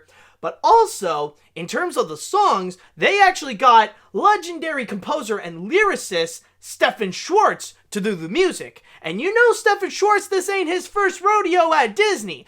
He has also done the music for movies such as Pocahontas and The Hunchback of Notre Dame. And so far, that seems to be all that we know about this Marley musical, which I think that's what I'm going to be calling it now, the Marley musical. We don't have any other confirmations, like we don't know the release date, we don't know any cast that's going to be involved with this, and we don't necessarily know if there's also going to be, we don't know where it's going to be released. We don't know if this is going to be in theaters, like this is going to be a big budgeted production, or we don't know if this is just going to be released on Disney+. It can go either way. But when it comes to this news, I feel absolutely conflicted on this thing. Like, for me, I just feel like, already some people are freaking out about the way that I'm pronouncing Stefan. I always thought, it's like, do we always say Steven? Like, I always thought Steven is just with a V. Like, even the PH has to be with a V, or, I don't know. It's just confusing. But anyways, but for now, like, I've heard Stephen Schwartz often, so I'll just go with that. If you're angry of my mispronunciations, that's your problem. Anyways, going back to what I'm talking about here with the with the Marley musical, yeah, I am honestly very conflicted. Because here's the thing, it's just mainly regarding the people that are involved with this. First off, it's regarding Bill Condon. Now, Bill Condon is a pretty solid director, and the dude knows his way around musicals as well, especially when it comes to his previous works. He did well with Gods and Monsters, he did very well with Chicago, and he did well with Dreamgirls. But then recently, I don't know what the fridge happened, but the dude changed. Then suddenly, he went on to go and direct stuff like the Breaking Dawn movies, and then, of course, probably the biggest association with Bill Condon and Disney, the biggest thing that connects this Marley musical to what he has previously done, the 2017 live-action remake of Beauty and the Beast. Maybe not the worst movie out there, and there are a few good things that they have done, but man, compared to the original, it's a disaster. Like, holy crap. Basically, the big thing that I want to emphasize is just the fact that Bill Condon on his own, I trust him. He's good. Disney on their own, I trust them. They're good. Bill Condon and Disney, not a good combo. Especially not after last time. I mean, we just went through the live-action remake of Beauty and the Beast. We all want to move on from that. We just want to keep our animated classic. We don't need any more of this, so that's the thing that feels a bit doubtful. I mean, like, yeah, Bill Condon is doing another musical, but with Disney, it's just, I don't know, especially when this is another adaptation, because beforehand, it's an adaptation, and now with this, we got another adaptation, so it's just, I don't know about this. It's just that puts in a lot of doubt on this project. The fact that we have to have this guy on board to go and write and direct. But then, there is another thing though. There's a catch to this. On one hand, Bill Condon and Disney, the same people that brought you the live-action remake of Beauty and the Beast, starring the broken robot from Five Nights at Freddy's. Which one? Well, your guess is as good as mine. They most certainly reskinned it to make it look like Hermione from the Harry Potter movies. But there is also something in here that makes me so attracted to this movie that I could see where it can go extremely well. And that is the involvement of Stephen Schwartz. Oh my god, Stephen Schwartz. I think it's safe to say that I love the music that he has done. I love his works. Say what you will about Pocahontas and The Hunchback of Notre Dame. Maybe they're not the best Disney movies out there, but the musical numbers on those movies, they are epic. They are glorious and very beautifully made. oh my god, they're not even musical numbers. They feel more like legitimate events. They are that good. And it's not just that. You gotta keep in mind that Stephen Schwartz has also done a lot of highly memorable and amazing works. Let's not forget about his Broadway contribution with Wicked, among many other things. And then also, there's also another thing. Prince of Egypt. This is the same song, this is the same guy that brought you the epic musical moments of Prince of Egypt. So that's the big thing about Stephen Schwartz, and as I stated before, the guy knows how to take musical numbers and turn them into major events to truly make them the highlights of their own respective projects. So when it comes to bringing him on board to make this Marley musical, I'm sure that he's gonna make like a knockout performance with some of them. He'll make some amazing musical numbers out of it. So honestly, even though there isn't a whole lot to really discuss about this subject in particular, that's why I feel conflicted. That's why there's like a give or take scenario, and it can really go either way. And also, I could be wrong on like both things. You never know how it could end up. Maybe I'm overhyping on the factor of Stephen Schwartz, and maybe his musical numbers aren't going to be as strong as they used to be on this movie in particular.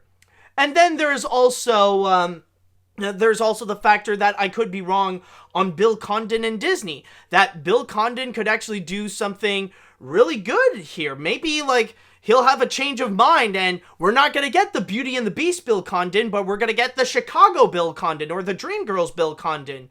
That it could happen either way.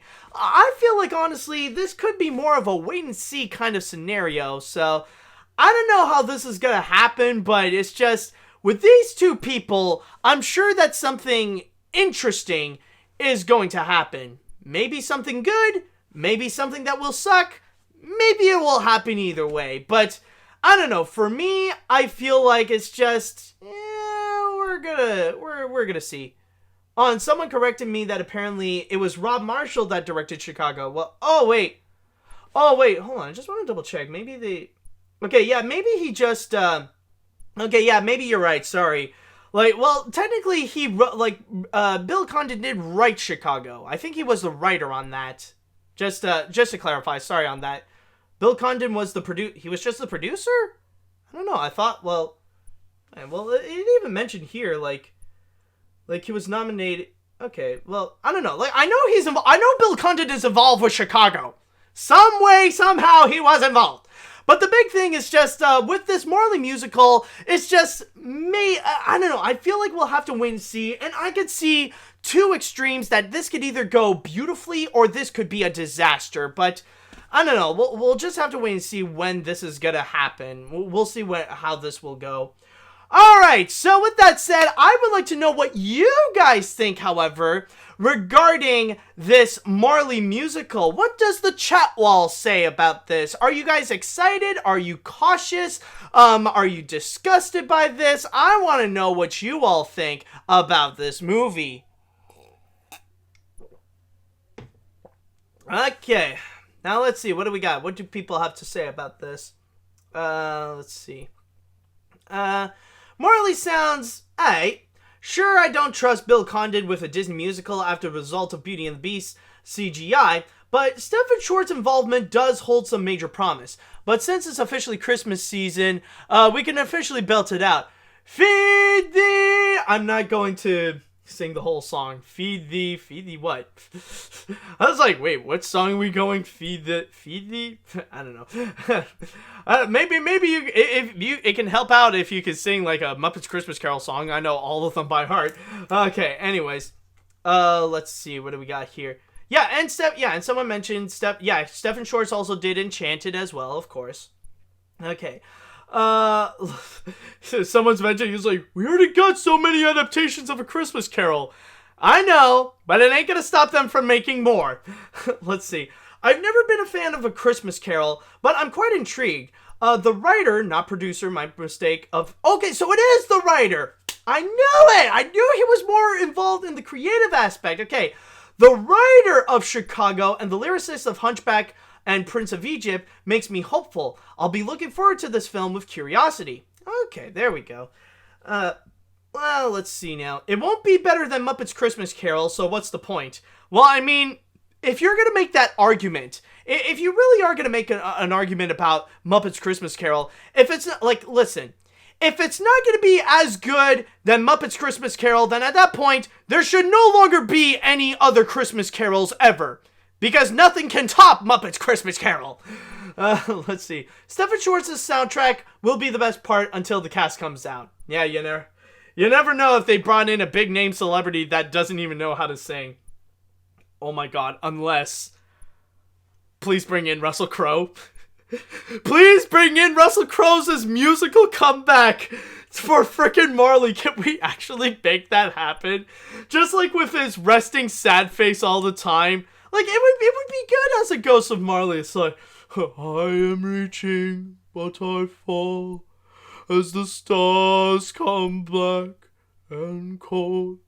I shall stare into the void. Marley, what are you doing? Alright. Oh, still, bring in Russell Crowe. Oh my god. If you're gonna make this bad, then just have fun with it. Bring in frickin' Russell Crowe on that. Okay, let's see. I have mixed feelings about another project, since Bill Condon have teamed up once again since 2017 Beauty and the Beast, but the story can be original compared to other adaptations of A Christmas Carol and have Stephen Schwartz since the guy wrote good songs. Exactly. Oh, do they know? Oh, dude, I was just gonna say, I was referencing Band-Aid's Do They Know It's Christmas? Oh, crap! Oh, I know what... Oh, you made those commercials all the time, like, feed the world! Ah!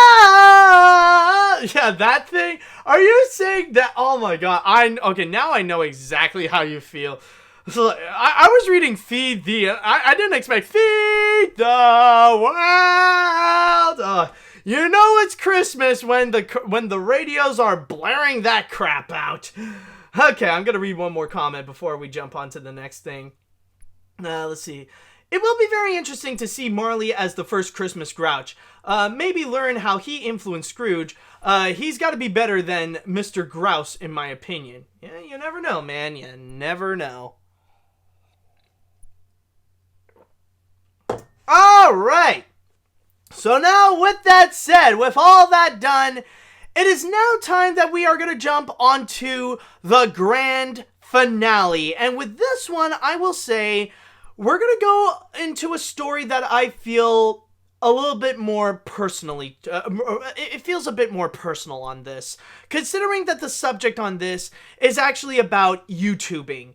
And with what's going to happen in the future, I really do hope there's going to be some action that will be going on. And this is actually related to a video that you might have most likely have seen.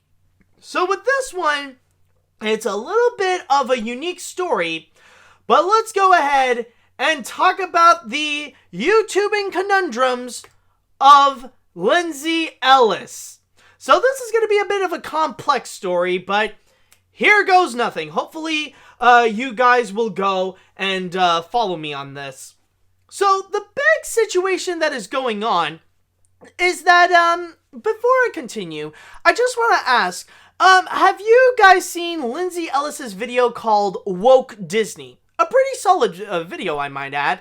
Not necessarily her best, but it is well crafted, and she brings up some very strong points regarding the Disney live action remakes and how they're trying to justify their existence by soullessly adding onto social issues like feminism onto this.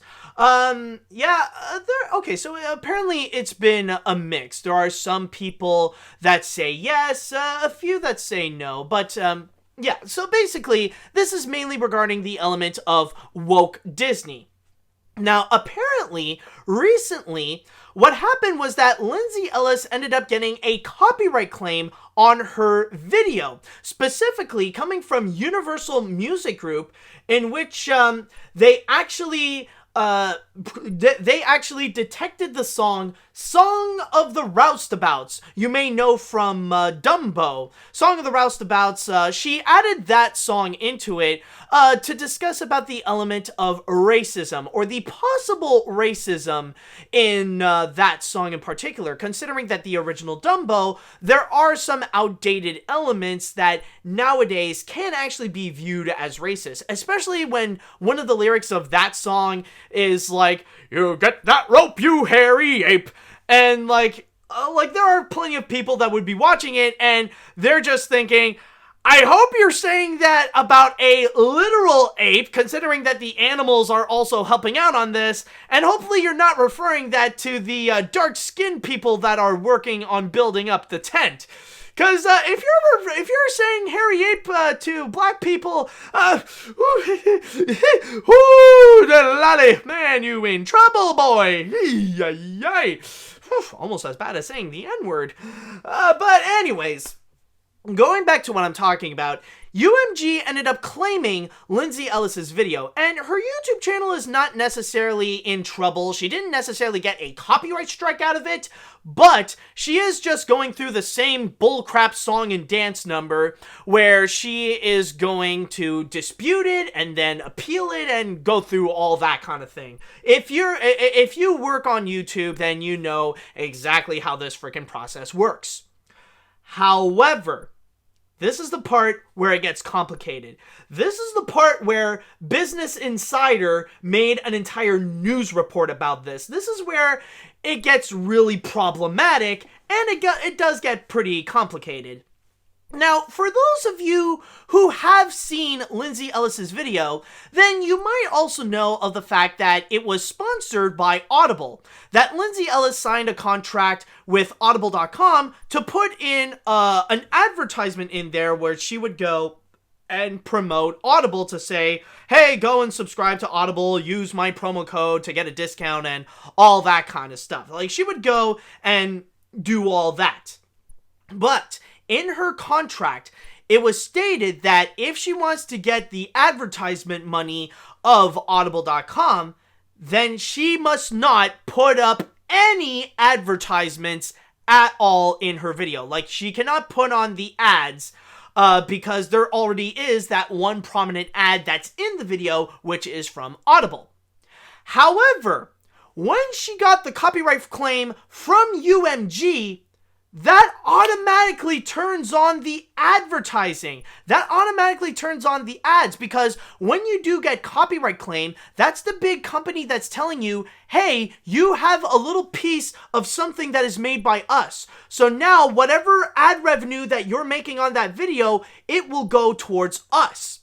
So from there, because of that copyright claim, it immediately turns on the advertisements, which breaks the contract with Audible.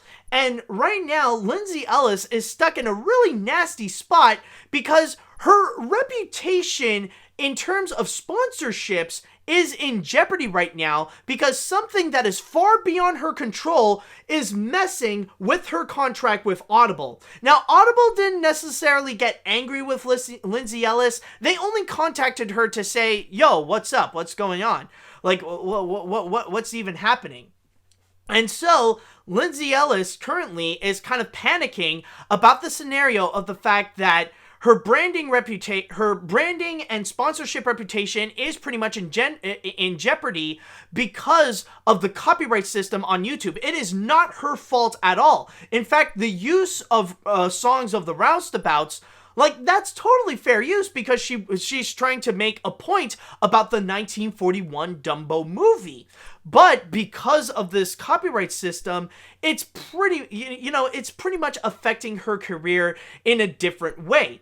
And she tries to go and speak to YouTube about this. She tries to talk to them about, like, trying to solve this issue. But YouTube, it even stated here in my article on Business Insider that they put out a statement on Twitter saying that our copyright team looked into this and confirmed that the claim is valid. We see that you have appealed the claim, which provides UMG with 30 days to review your appeal If you would like to resolve this issue directly with them, please DM us for more info.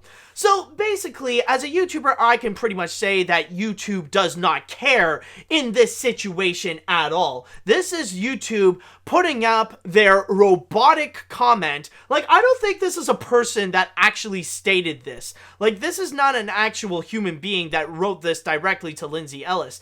Like, this is an automated system that YouTube put up on Twitter, and they just put up this kind of excuse whenever someone is complaining about a copyright issue onto social media, like on Twitter or something like that. And from there, of course, this has frustrated Lindsay Ellis, and right now she has stated that she's gonna go and actually take legal action against YouTube to go and fight them because of this broken copyright system that's not only affecting people's jobs on YouTube, that's not only affecting her financially and reputation-wise with other companies, but that it is pretty much ruining lives, that there have been hundreds of people, like thousands of people, who have lost their jobs because of YouTube's broken copyright system, and that everyone on YouTube has to deal with this in a way that's obviously unfair. And for me, like, this is something that I have to deal with this throughout most of my career on YouTube.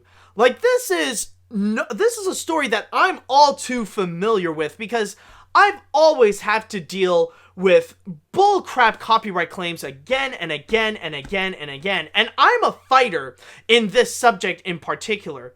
Like, this is actually something that I have to go directly again, I have to go and fight them off directly. Like, I would go and dispute it. I would go and write down copyright claims, and like sometimes I would get copyright strikes. In fact, this is actually something that very few people actually know about.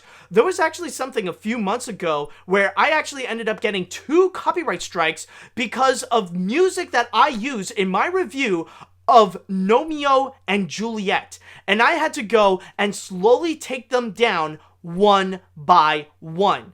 Like, it was a scary moment. It was bullcrap, but thankfully, they're pretty much all gone. And it's something that everybody has to deal with, not just me, but it's something that every YouTuber has to deal with, this kind of frustration, because we know that they are broken. We know that most YouTubers out there, that we are just working like under fair use. But the thing is, the big problem of all this is that YouTube doesn't care. Like, and this is something that they try to pretend to say that they care about YouTubers, they care about the creators, but in reality, we know they don't. They value the advertisers, and maybe they value the viewers, but never the creators. They never care about them at all. We always get shafted on the wayside while they desperately try to go and please the advertisers as much as they can. And like, just recently, actually, you might have heard about the new rules that they want to apply towards kids channels, where if you're a kids channel, then you get less advertising, you get less revenue, and they're going to immediately disable all channels that they view as for kids by removing their comments and removing their likes and dislikes. Like, like, that thing has happened because YouTube actually got caught. They got caught breaking the law because they're trying desperately hard to please the advertisers.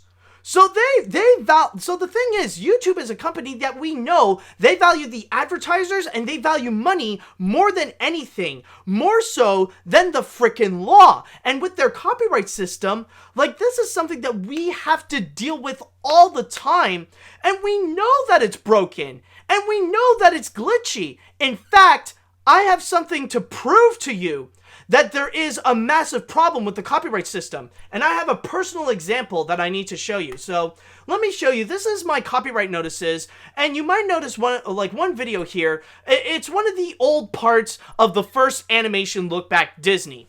And as you could tell, there is a copyright that I have a copyright appeal that is in progress. Okay, so let's go and check this one out. So let's go click on it and see how it is. So so this is something that I have appealed, and right now it's in the works. But then you look into the bottom, it states here, appeal in progress, Claimant response by July 26, 2019. That pretty much means that whoever made the copyright claim, like whoever claimed me because I used one little piece of music from Meet the Robinsons, they have until July 26 to respond to this. Keep in mind, we are in the beginning of November. It has been more than 3 months since this is still on, that this is still ongoing, and that they still say that the dispute has been appealed, and that we've never heard anything from them since. Just nothing. And I've tried several times to contact YouTube and to do something about it, but I've never gotten anything since. I've tried contacting them through email. I tried contacting them privately to go and resolve this issue, to say, take this thing out. I've tried contacting them publicly, like calling them out on Twitter and on social media to say to do something about this. I've tried contacting managers that I work with to go and help me solve this issue, but since then, nothing. And I know it seems like a really minor issue. This is just like an old video. It doesn't necessarily matter, but it is still stressful. It is still frustrating that I still have this when this is honestly something that should have been gone literally a whole season ago. This should have been freaking gone a long time ago, and YouTube has done jack all to do this. All I ask is if you just remove this. It's done. It's over. Like, why is it so hard to ask? Seriously, it's just, as you could tell, like, this is something that you can obviously see how the copyright system, it's just so glitchy and it's just so frustrating to always deal with. And I am really hoping that Lindsay Ellis does do something in order to take action. To actually, like, if she is fully serious about this, to actually, like, I really do hope that she does go to court against YouTube so that finally something can be done about the copyright system. Now, I would lie if I say that there has been nothing that has happened in order to make some changes. I will give YouTube some benefit that throughout the years, they have improved a little bit in terms of the copyright system, where it's not as much of a nightmare to deal with as it used to. Like, there was a time when, like, for reviewers, for Let's Players, for people who are prominent on YouTube right now, there was a time when it was impossible for them to be on YouTube because of their very strict copyright policies, where it's obviously unfair and leans heavily, like, it's heavily biased for the big companies trying to do the copyright claims. It's honestly ridiculous. But the thing is that we are at the point where we need a lot more action to be done. Because the thing is that we all know about some of the previous movements that have been done related to these copyright issues on YouTube. You might remember back in 2016 when there was the Where's the Fair Use movement that was led by Doug Walker of Channel Awesome. And then there was also another one happening at the same time by Grade A Under A, which was called Make YouTube Great Again, all related to the problems with the copyright system. And that is where YouTube responded by improving a little bit. But that is far from enough to really solve the serious issue that is going on with the copyright system and how YouTube is treating its creators. Because that is just a bunch of people yelling at the internet. That's something that nowadays, it happens all the time.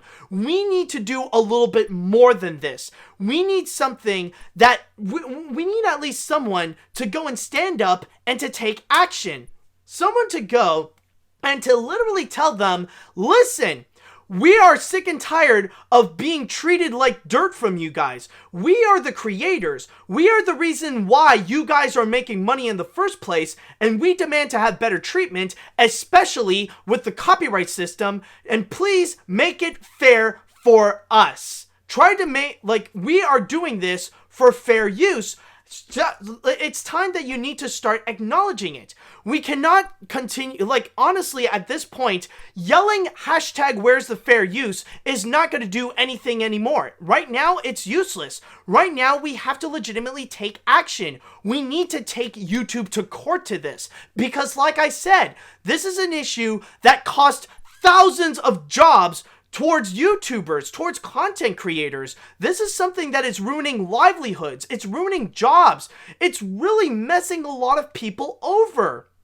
And that's why I really do encourage, I really do hope that Lindsay Ellis does actually take action. That that because of this, she does take YouTube to court, and that YouTube will have no choice but to respond by treating creators fairly, at least in terms of its copyright system, that they will have no choice but to actually go and improve it, unless that they want another lawsuit going on against them.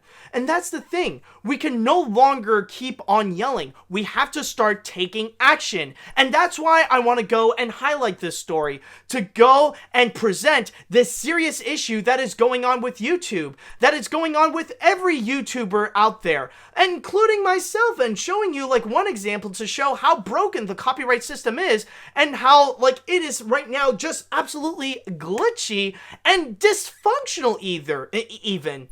That's the thing. So that's why I want to go and prominently highlight this story, to show the real issues with the copyright claims. And I really do wish the best of luck for Lindsay and whoever's going to be joining by her side on this ultimate mission. And I really do hope that she does go and actually take action against YouTube, because eventually someone's got to do it. So with that said, I want to go into the chat wall and I want to ask about you guys. Hopefully you do understand what I've been talking about with this entire situation. I want to know about, what do you all think about this whole situation? Let me know your thoughts on that. Oh boy, I've dumped out my brain on all of this, so it's hard for me to find the right words about what to say next.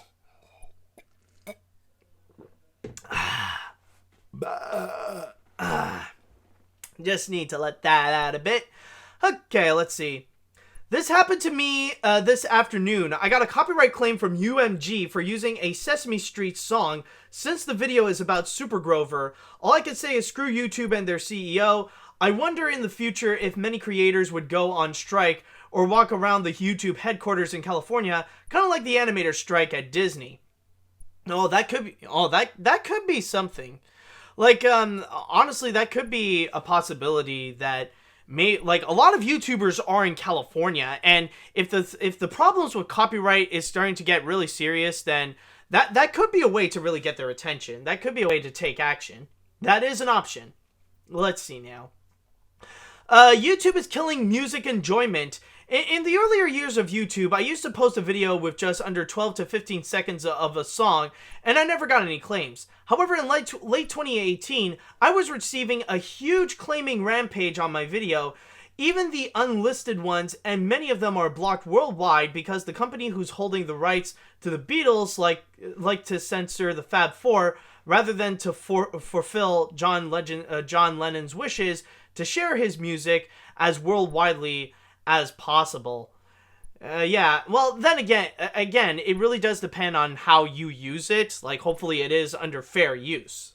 So, like if you're just uploading the song entirely, then yeah, like, that's when, like, you would have a bit of a problem. Let's see. YouTube essentially holds a monopoly on online videos. I listened to a great factually podcast episode by Adam Conover of Adam Ruins Everything about how tech companies hold a lot of power and they almost never get punished. It really, really sucks. And that's one of the biggest issues about this whole situation, is the like, I know a lot of people are like raging about monopolies and stuff like that, and how people love to hate Disney by claiming they're a whole monopoly. But the thing is that if you really want to get angry at a real monopoly, then start with freaking YouTube, because right now they have a monopoly in like online videos. Like, this is a real monopoly, and this is the problem with monopolies. They get to do whatever they want with little consequences happening to them. And that's what we need right now, is for someone or a group of people to stand up and to give them the consequences that they deserve for taking advantage of YouTubers like us. That's the thing. You want to get angry, like, if you really want to get angry towards monopolies, then don't just complain about Disney. Like, look into other companies like frickin' YouTube. Let's see. This whole YouTube issue scares me because I want to make my own channel dedicated to Luigi called the Super Luigi Fan Channel, and this is something I want to do just for fun. Oh boy, even if it is just for fun, like, YouTube doesn't care. They'll try to go and leech off of you as much as possible. Even if it is something that you just want to do as a little hobby, unfortunately. That's kind of the reality of the situation. Let's see. I feel sorry for Lindsay Ellis about all this. It is not easy for content creators like you and Ellis to deal with copyright claims. If I was thinking about making my YouTube channel with me reviewing every single movie that came out this year, then I would deal with copyright claims. Exactly. YouTube should stop being morons and start helping with you and Ellis with copyright claims. Exactly. I mean, like, unfortunately, though, that is something that's easier said than done. All right, I'm going to go and read one more comment here. Let's see. YouTube must not change a little. It must change a lot. The system ultimately gives so much power to companies that YouTubers cannot even fight back against them. The system must give us the power to punish companies for unfairly using copyright law. Exactly. And you know, the thing is that, like, I agree and disagree with you, because the thing is, yes, YouTube has changed a lot. They're not changing the right things, however. They're just changing stuff that is utterly useless, and these are changes that nobody asked for. Nobody asked for YouTube Studio Beta, okay? That thing is garbage. I'm never going to use YouTube Beta. It's absolutely useless. I don't know why you need to make this kind of change. Just get rid of that thing. I'm sticking to YouTube Studios Classic no matter what. And also the change with the copyright number. It's like, oh, now nobody is able to see the specific numbers. Now you can only go and find the first, the three biggest digits, and that's it. Really? You spend your time doing that instead of something that's actually useful, that can actually be beneficial to us content creators, to help us? I mean, you can't do something like that? Seriously, it's ridiculous, man. Seriously, go. Honestly, I salute you, Lindsay Ellis. Hopefully you will do something about it. Hopefully you will be going to court for this. Well, I'm not saying that you should be sued, but what I'm trying to say is, I hope Lindsay Ellis does take YouTube to court. And with that said, that should be all with this crazy cartoon cast. So let me just say thank you so much for watching this. It has definitely been a blast of an episode, and quite an epic episode as well. So tune in next time for more fun-filled news that are going to be happening. So with all that said, I would like to say thank you all so much for watching, and until next time,